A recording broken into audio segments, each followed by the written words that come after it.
Ladies and gentlemen, we are going to get started. Thanks to Jacob for saving the day. Thanks, Jacob. Appreciate it. All right. All right, we're going to get started. Take your seats, please. And now, our first presentation of the day, 5 metaphors you wish you knew when engaging the business on cybersecurity. Omar Khawaja is the CISO of Highmark, and it was our first speaker last year, our first speaker this year. Thanks, Omar. Perfect. Thank you, John. Okay, good morning. So there's 2 changes to my presentation. One is that I couldn't hold myself to 5 metaphors. I think I ended up with 6. And the second is we're actually not going to talk about cybersecurity. We're actually going to talk about cyber risk instead, because if you talk to the business about security, you've already started on the wrong foot. The business does not care about security because security is the thing that all of us care about, that you and I care about. The business doesn't care about it. The difference between security and risk, anyone know? What's the difference between security and risk?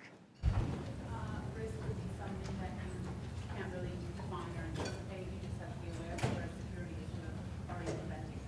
Yeah, I mean, security is more black and white. Here's what I could do. There's a gap. Here's a control I can implement. I can address it. Risk is sort of, it feels a little less tangible. It feels a little, it's harder to touch. It's harder to point to. It's just there. Sometimes it just feels like a feeling that we have, and we'll spend a little bit more time talking about risk. But the other thing that is notionally different between risk and security is simply that when we think about security, we're only thinking about the things that can go wrong. When we're thinking about risk, we can typically start to do a calculation that says, well, here's what can go wrong. Can we also look at what can go right? And then compare the two. And at the end of the day, that's how we make business decisions, isn't by saying, this can go wrong, therefore we shouldn't do it. No, this can go wrong, but here's everything that could go right, and here's the benefit that my organization, my family, my business, my neighbor, whoever would get as a result of doing so, and maybe it's okay to do that. How many of you in your roles have to interface with the business? Is it fun interfacing with the business? Yes, for some of you. Good. Is it easy to understand what they're looking for? Do you feel like sometimes you're speaking different languages using the same words? Any particular scenarios that you come across when you have to work with the business and you're thinking, I wish I could make this conversation go very differently?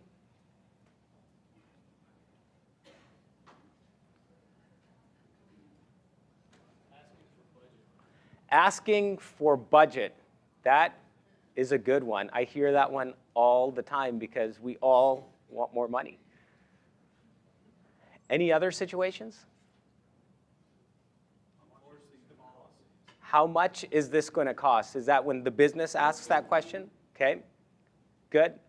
Other questions that the business asks that we feel like we don't have good answers for, or other situations, contexts, conversations we have with the business, and we feel icky having them, we don't feel confident having them, we don't look forward to getting into a room with the business to have this conversation. Any others come to mind that you don't feel really good about?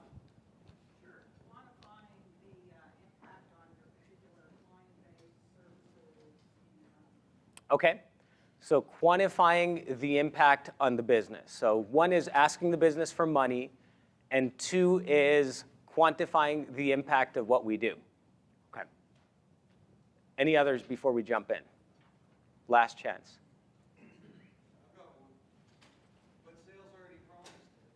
But sales already promised it. You know, it's funny you say that. I just had a conversation with one of my clients 10 minutes ago outside the room saying, hey, we put this into the contract, but I don't think it makes any sense. Can we work through this? So yes, that does happen all the time. And so in situations like that, you sort of have to get to what's the value of that versus, yes, you asked for it, and yes, we agreed to it so that we know what the contract says, but can we understand what value you're looking for? And we can then explain to you how we can deliver that value, and there may be a way of getting to the same objective using a different mechanism that both of us can be happy about. And those conversations become extremely important to have to simply understand what's the driver, right? Just to ask the whys. And the more we ask the whys, the sooner we get to the so what, and the sooner we realize if we do this, then we'll meet the customer's objective or meet the business objective. And it looks like a little bit of my slide is missing, so you're only going to get 80% of my presentation today. So if something was lacking, now you know why.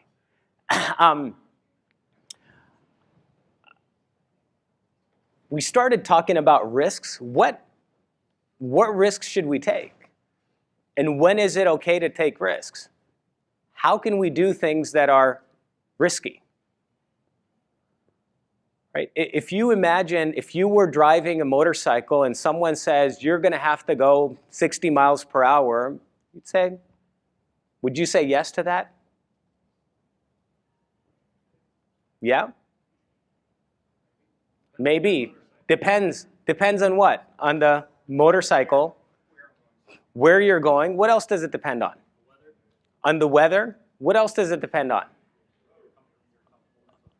On the road, on the comfortableness. You're not immediately going to say, well, motorcycles are scary, I'm not going to get on a motorcycle. You're also not going to say the opposite, which is, I love motorcycles, sign me up. You're going to ask some questions to better understand the situation, better understand the circumstances, and based on that, you're going to make a decision, and you're going to make that decision very deliberately. And so that's one of the most important things. Imagine if I came to you 100 years ago and I said, I'm going to stick you in a box and you are going to move 80 miles per hour in that box. How many of you would have said, sign me up? None of you. How many of you get into a box today, perhaps even this morning, to get here and drove 80 miles per hour?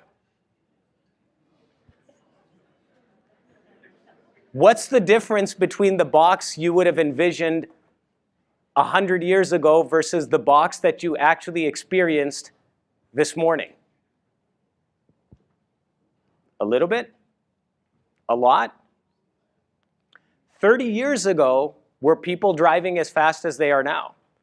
20 years from now, are people going to be driving as slow as we are now? What's changing? Safety. Controls. We're adding more controls. We're making it safer. The drivers are safer. There's better awareness. The cars have more controls. We're better at navigating through difficult road conditions. 40 years ago, I don't know if people would have been excited driving on a road at 80 miles per hour. These days, we don't think about it even if it's raining. So here's something interesting. In the 70s is when the seatbelt was introduced. Do you know what happened when the seatbelt was introduced and people started wearing the seatbelt? They started driving faster, which you would think would be the opposite of what you do. Seatbelt is about safety. Driving faster is typically not associated with being safer, but people make risk decisions and they say, I want to be this safe and I'm willing to take on this much risk, but if I've added more controls, my risk has actually gone down. Therefore, I can increase my threat level and end up at that same level of risk I was at pre-seatbelt while still driving faster. So that's very important, is to make sure that we're making decisions deliberately. So when you're talking to the business, how are you going to talk to them about risk? Are you going to tell them about all the security controls that aren't deployed? Do they care about what those security controls are and what they do? Absolutely not. You should talk to them about the risks that they are willing to accept as a result of moving forward without the controls that we in the security team are recommending. The business doesn't care about our security controls, right? I think most of you already do that. The business cares about the risks that they're going to take, and if we focus on what those risks look like, and we explain it to them in the language that they understand, we'll likely end up with the results that we want. If we start to tell them we need antivirus, or we need EDR, or we need this or that, they're going to say, wait, don't we already have antivirus on the endpoint? Yeah. Well, now we need EDR. Well, wait, don't we already have HIPS on the endpoint? Well, yeah, but this is how they're different. Well, but isn't it all encrypted anyway? So why do you need all these controls? It's all encrypted. Nothing can happen to it. Do you really think the business is ever going to understand that? Is the business a group of security experts? Do we want them to become security experts? Maybe we should stop talking to them about that stuff. Because we're pretending, we're thinking that they will become security experts, but it's a fool's errand. But we are having those conversations, and it's up to us to decide whether we continue to have them or not have them.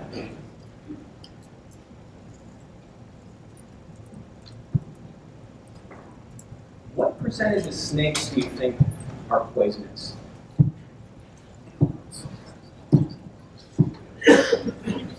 Any guesses? 0. 5, 10, 0. Wow, what happened to the paranoid security people on the spectrum? 0% of snakes are poisonous. Snakes aren't poisonous, they're venomous. I was surprised by that one. Okay. Okay, let's turn up the paranoia a little bit. A little bit higher than 5.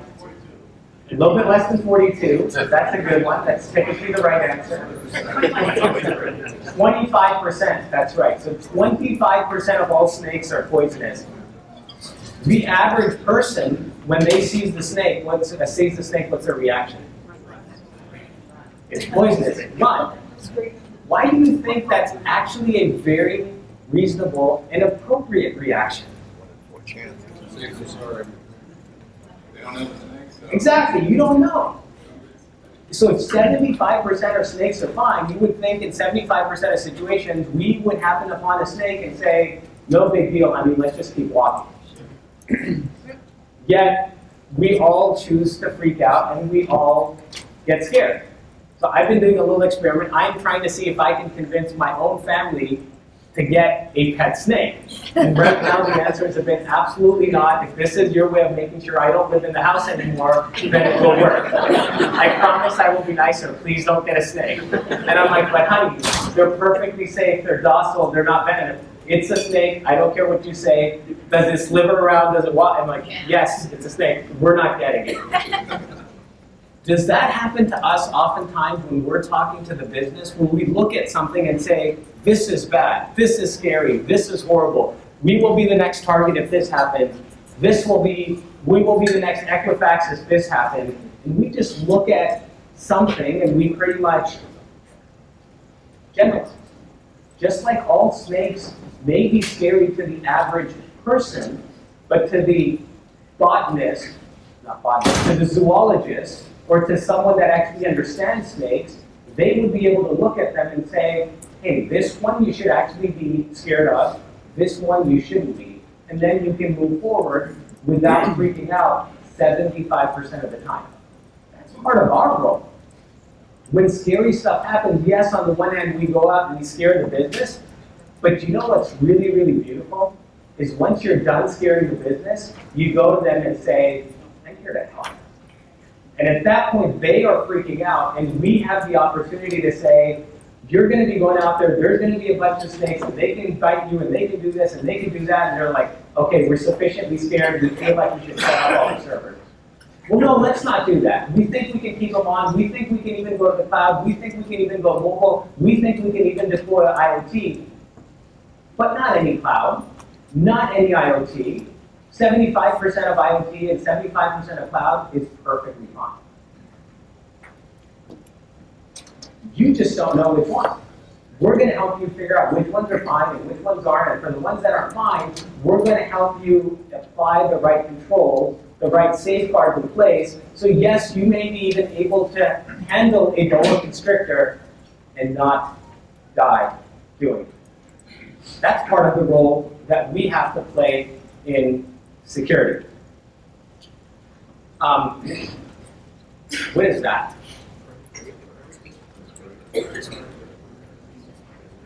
Brake on a car. Why do we have brakes on a car?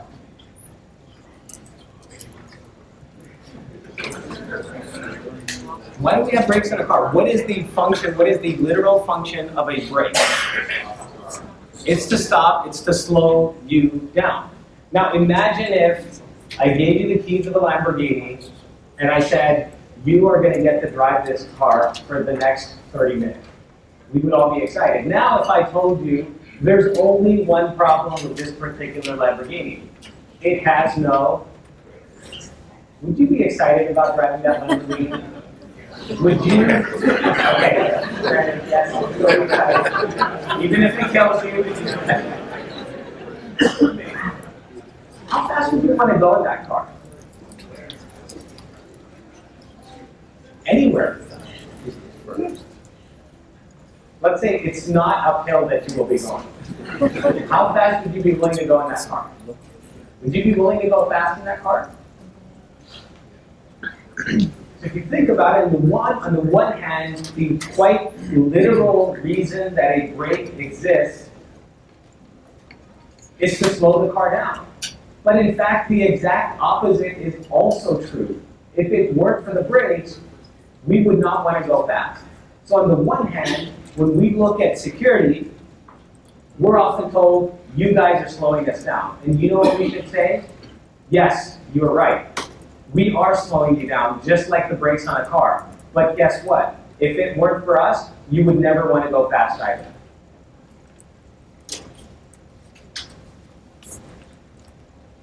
Okay. This next one is, this is the metaphor that I actually use with my team, first and foremost, and some of them are here so they can hopefully attest to it. It certainly feels like this when they come into work every day, I think. And I say to them, when you come into work and you're working in the information security organization at Highmark Health, you should imagine yourself stepping on an escalator every single day. And you are trying to get to the top floor of this building. There's only one problem with this escalator. And yes, it's going down. So what happens when we stand still? We end up going backwards.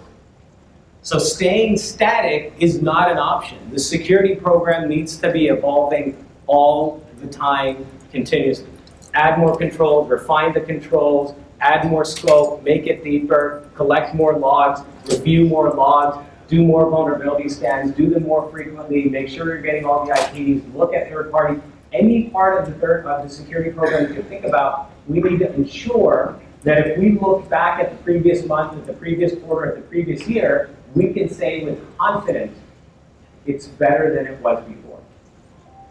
Because that is the answer that I found to be the best one to give when someone asks you, are we secure? And I get asked that question when I go to the board, when I go to the president of the company. That's the number one thing they're thinking is, are we secure? How do you answer that question? Can you say, no, we're not secure? And then they're like, well, what the hell have you been doing? Can you say, yes, we're secure? And then they'll be like, well, why do you need more budget then? And if an incident happens, or an incident did happen, they'll be like, but I thought you said we were secure, so are you telling us we can't trust you? So yes and no are both wrong answers and don't work. The answer that does work is, here's what I can tell you. I can tell you that every month, every day we come in trying to figure out how we can make this place more secure, do a better job safeguarding our members' data, our patients' data, preserving the trust that we've built in this community over many, many decades. That is what we can commit to, and we can show you exactly how we're doing that. Is it going to be enough? I don't know. I think I know what threats are after me. Could that change? Could someone new start to target us? Could there be a new piece of malware, a new vulnerability, something out there that I didn't think about? I think so. It happens every week. It happened on Monday. Who would have thought last Friday that WPA2 would all of a sudden be considered vulnerable? Right? None of our assumptions are going to be valid for forever. So this is important. This is also important because when you talk to the business and they say, well, first you block our websites, then you block USB, and then you do this, and you're adding so much friction, we can't get our work done. When are you going to stop? And so the answer is, we'll stop when the data becomes less valuable, or stop when the data stops becoming more valuable. We'll stop when there aren't newer pieces of malware and newer TTPs being introduced into the wild every single day. I think Symantec has a study that says 870,000 unique pieces of malware introduced into the wild every single day. We'll stop when there's no more new vulnerabilities being disclosed. National Vulnerability Database says that there's about 7,000 or 8,000 new vulnerabilities that are disclosed publicly every single year. And that number is growing by 20 or 30%. Right? That's when we'll stop. That's why this escalator is moving backwards. And if we go fast enough and we feel like we finally made it to the top, and I am sure most of you have experienced this, and you're like, we put this project together, we said we're going to put in these initiatives, we're going to do this training, we're going to deploy these controls, we're going to fix these processes, we're going to get the alignment, and what does it feel like when you get done with that? Exactly. None of you have ever experienced that. Right? As you're thinking back to all those projects, when you started off, it was very clear what done looked like. But it never came. You know why? Because that escalator that's going backwards, and when you get to the floor, what happens? They just added another floor to the building. When you thought you knew what done looked like, something changed, and now done is one floor higher than it was when you first started. So don't stop moving forward, or we will end up going backwards. Okay. One of the other things, and this goes back to some of the points a couple of you made earlier, is how do you talk to the business? How do you make sure that they understand what you're talking about and are aligned? So that actually is a complete sentence for those of you that are wondering. And can anyone read that? How far are we? Have you ever been asked that question? Have you ever been the one asking the question? If not, you've definitely at some point heard someone ask that question as you've been sitting on the tarmac at Pittsburgh Airport, headed somewhere on a flight. When someone asks that question, and let's say you're going to Atlanta, it's a 2-hour flight, it's 1,200 miles away, I think, I'm just making that number up. And if someone asks, how far are we? What's the answer you're expecting?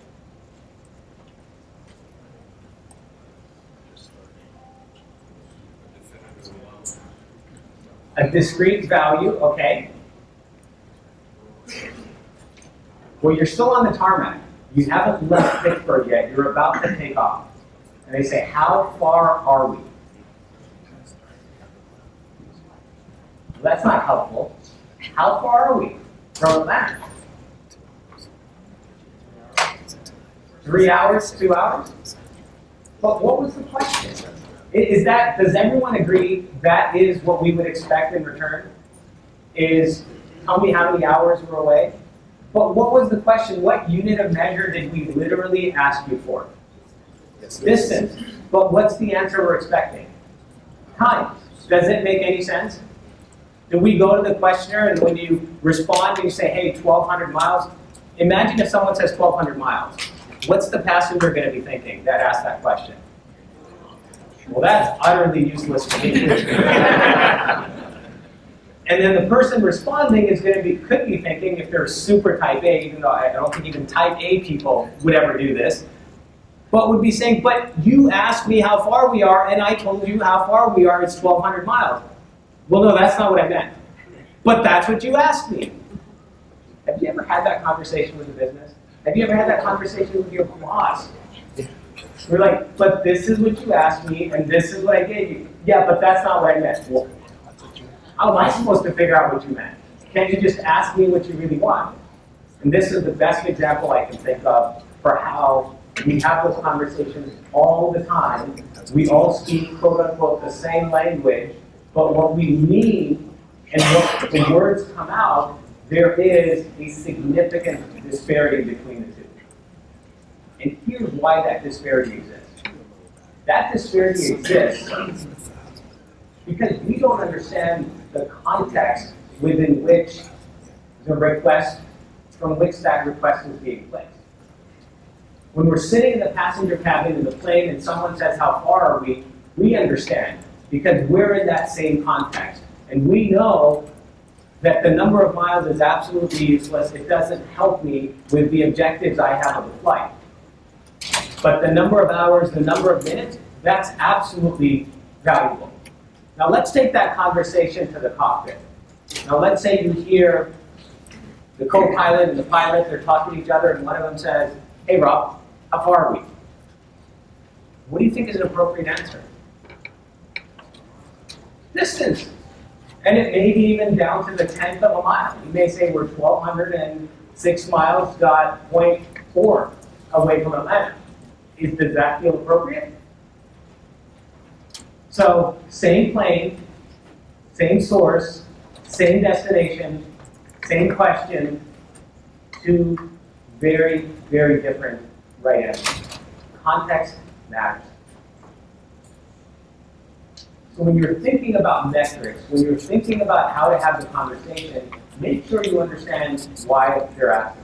Now, in the passenger cabin, you would never say, well, before I answer that question, can you give me a feeling for why you want to know how far we are? But if you ask that question, you would likely hear something like, well, I've got a wedding to attend to. I've got a sick parent. I'm going to a funeral. I've got a business meeting.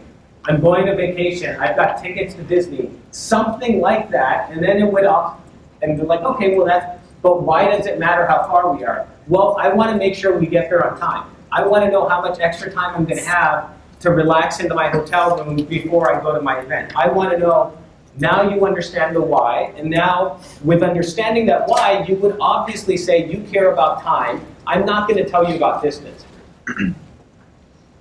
So understand the why, ask why they need something. That will help you understand their context, put you in their shoes, and help you have a discussion that will actually be meaningful versus one where you say, well, you asked me how far we are, and I told you miles, so it's obviously your fault. You're the idiot here. Everyone knows far is miles, so I don't know why you don't get this.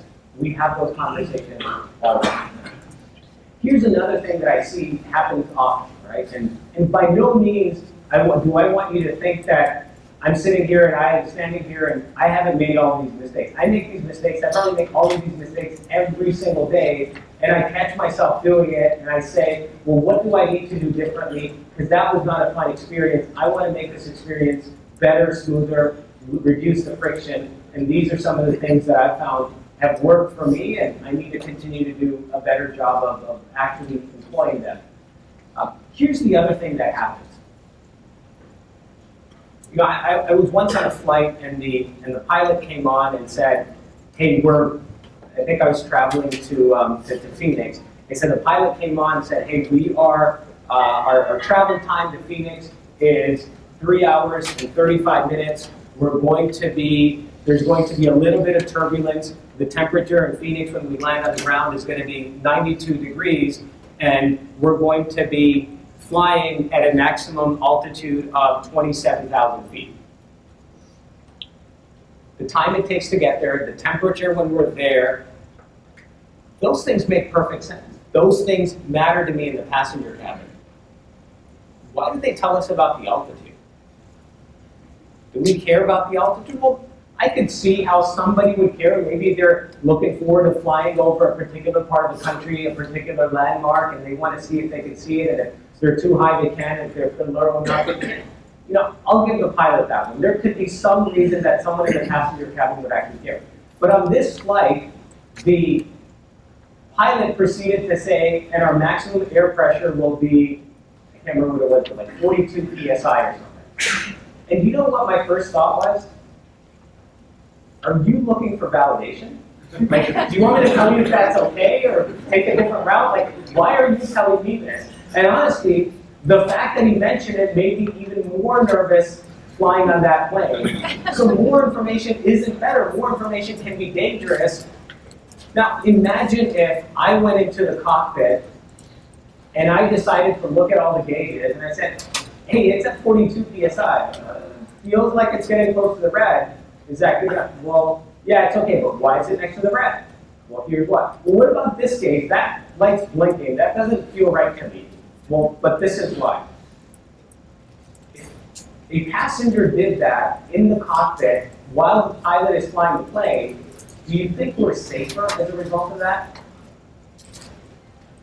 The passenger may have good questions, valid questions, very, very curious, but are the rest of the passengers flying in the plane safer as a result of this one passenger's curiosities being addressed as he hangs out in the cabin to better learn all the gauges in there? Definitely not. So when the business comes into our cockpit and tells us what to do and how to behave and asks us questions, it doesn't help the security program. It actually hurts the security program. So after 9/11, what was one of the rules that they put into place? What happens to the cockpit door when the plane takes off? Locked. You can't get in there. Now, that may be because of malicious actors and stuff, but even if someone was not malicious and just genuinely intellectually curious about how to learn to fly a plane, would it make sense for them to be in that cockpit? How often do we let the business in and say, let us tell you about all these cool gauges?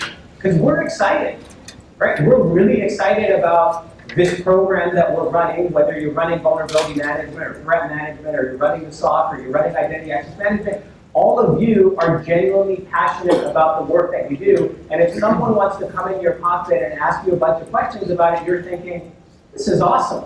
This guy's curious, let me explain it to them. But just make sure you're mindful of, if you're flying the plane, when they're coming in, they are disrupting your ability to be successful and meet your objectives.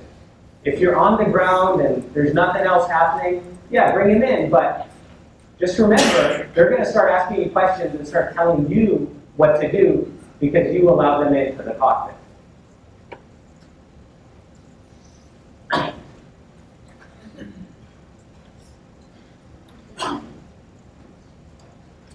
So Volvos are supposed to be the safest cars in the world.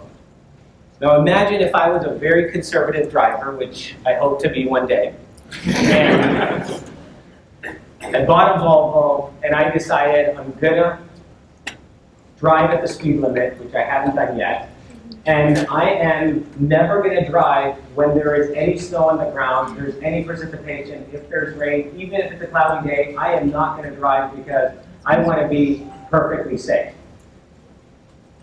Could I get into an accident? Why? Other drivers.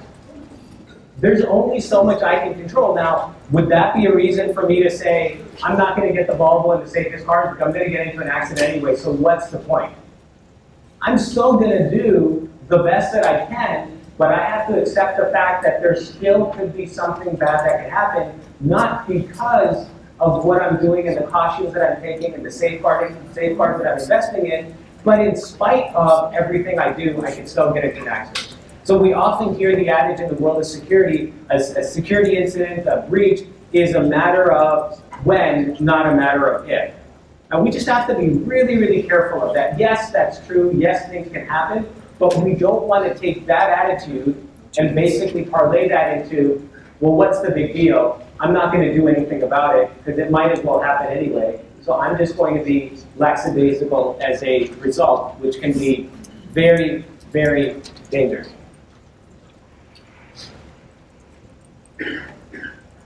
How many of you do you think could climb to the top of that staircase? Okay. How many of you know how to climb to the top of that staircase? What do you have to do to climb to the top of the staircase? Do you think a 2-year-old knows how to climb that staircase? Do you think a 2-year-old could climb that staircase? Something up there he wants. There's something up there he wants. If there's something, yes, if there's an ice cream truck, you probably will motivate it. Here's something that we don't do a good job of. It is very, very simple to climb to the top of that staircase. Even a 2-year-old knows how to climb to the top of the staircase. However, that does not mean it's easy to do. If we think about the jobs that we have, That's one of the most important things that we have to recognize and we have to communicate to each other, to our teams, and to the business. Yes, in the case of the Equifax breach, it was very simple. All they had to do was pass the system. Yes, in the case of the Anthem breach, all they had to do was not click on the email. Yes, in every single one of those cases, prevention of a data breach, prevention of a security incident is extremely simple. There's almost never anything really complicated that needs to be done to prevent a security incident. I would just ask that we also think about, yes, it was simple, but was it easy? Sometimes it is, and sometimes it's not. Okay.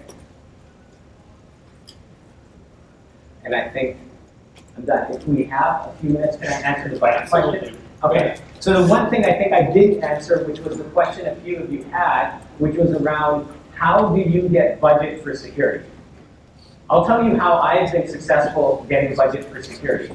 I spend almost no time talking about security. I spend all of my time talking about the exact opposite of security. Which, by the way, the George Costanza approach really does work. If something's not working, just do the opposite and you will be amazed how well things can possibly go, even though it doesn't make any sense, but it works. So in the case of security, I do not talk about security. I actually talk about the opposite of security, which is insecurity. What I realized is security is very difficult to grasp. After conversation with senior leaders and my boss and others about privileged access management and apt ID this and EDR this and that, I said, you know, this isn't working. Maybe I don't understand this well enough, but I can't figure out a way to explain it to them. So I said, what if I just talk about the opposite, which is the cost of insecurity? So that is what I talk to my business about.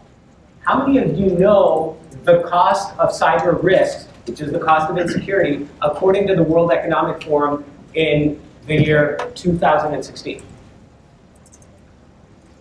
Right. More than that. These are the numbers you guys have to have off the top of your head. If you don't, you're going to be talking about security and you'll likely not be very successful working with the business. The cost of cyber risk in 2016, according to the World Economic Forum, $445 billion.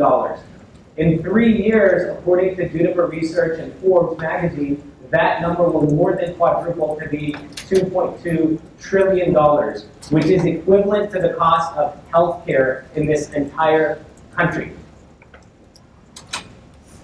For my business, I have to make things more specific because someone could look at that and say, okay, well, that's everyone else. Well, what about us? Okay? The average cost of a single record being breached, according to Ponemon Institute and IBM, $155 to the victim organization. If that record happens to be in healthcare, the cost is more than twice as much at $402. So what do I say to the business? Anytime you have a spreadsheet, you have a printout, you have a database with 100 records in it, imagine you are handling $40,000 worth of cash. And if that has 1,000 records in it, imagine you are handling $400,000 in cash. Now what do you think? Am I talking to them about vulnerabilities? Am I talking to them about threats? They don't know what that means. It doesn't mean anything to them. Am I trying to explain to them what SQL injection is? I barely understand what that means. Right? So you have to talk to them about the stuff that matters to them. Find out what they care about. Well, we care about adding more membership to our platform because that's how we can better serve the community and reduce our costs. Okay. Well, 56% of people, that suffer from data breaches end up having their medical identity stolen. Out of that, 21% of them will decide to change their insurance carrier. 25% of them will decide to change their healthcare provider. Do you think the sales team is interested in security now? They definitely care about insecurity because they are able to connect that directly with the business. Do you know what the business is now thinking? They're like, Omar, can you please make sure that doesn't happen? They're not saying, can you tell me what technology you're going to implement to prevent that from happening? What do you need to make sure that doesn't happen? And instead of us going to business and saying, let us beg you for help to let us secure you, which sounds like the exact opposite of what we should be doing, the business should be coming to us and saying, can you please help us? You are security, you know how this stuff works, we don't really get it, but can you figure this out for us? So don't talk about security, talk about the cost of insecurity. You will likely get the budgets that you need to be successful. I'm happy to share with you, a lot of the numbers that I have, and it's been a journey. If you asked me 2 years ago how to explain things in certain contexts, I didn't know, but you have to do the research, you have to look, you have to ask. You've got to sit down with the business and say, what do you care about? What is freaking you out? What are your goals? And you have to align to their goals. They'll never align to our goals. Our job is to protect the business. The business's job isn't to keep security funded. Okay, and I think I'm done. Thank you.